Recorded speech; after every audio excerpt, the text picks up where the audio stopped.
Today, we have another beautiful line that we've been hearing from Psalm 2, which is also something we hear at the transfiguration of Christ and our transfiguration.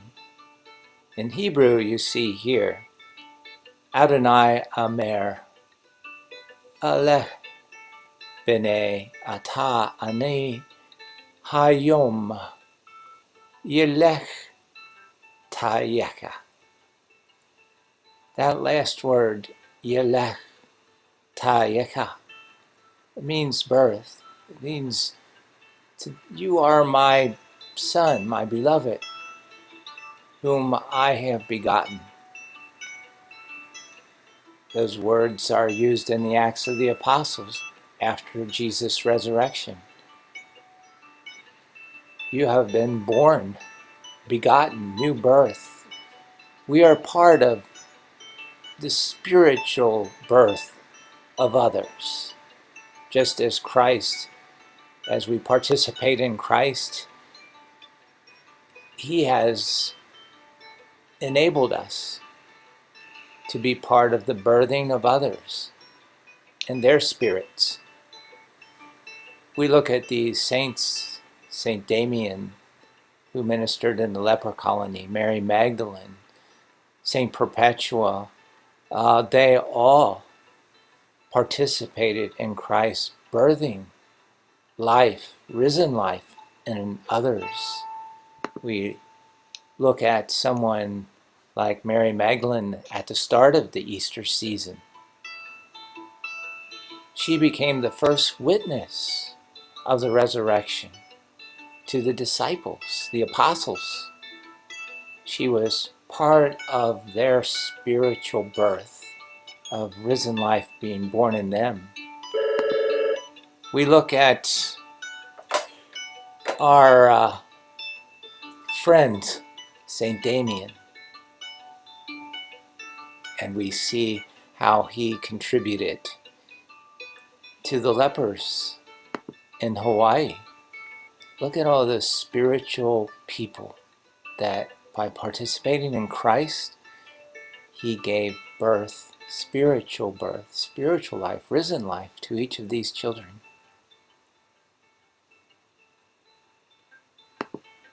This is Saint Perpetua. She's one of my favorite. She prayed for her brother. Her brother had a terrible, at seven years old, a terrible cancer that disfigured his face. And she has a dream of him here.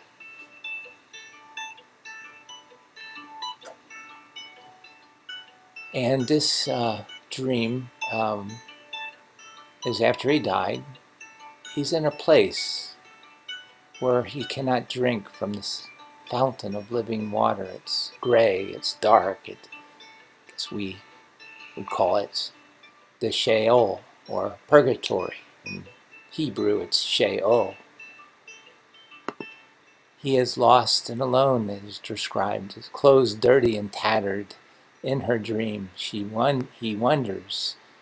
Perpetua saw him approach this fountain with the hope of quenching, and no solace was available. He could not reach the fountain. And there was a chasm between her and her brother.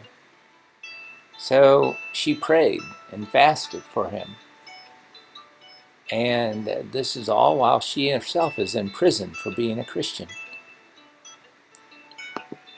What happens is, through her prayers, she is seen in another dream. She sees him recovered, happy.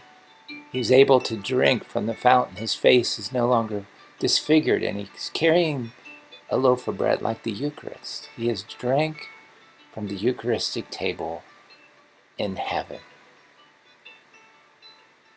She, too, was so much part of the spiritual birth of her brother.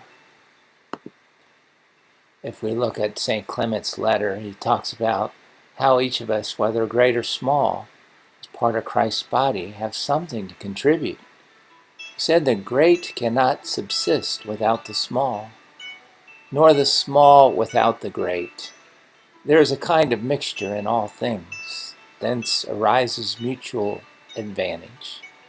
Let us take our body, for example. The head is nothing without the feet, and the feet are nothing without the head. The very smallest members of our body are necessary and useful to the whole body.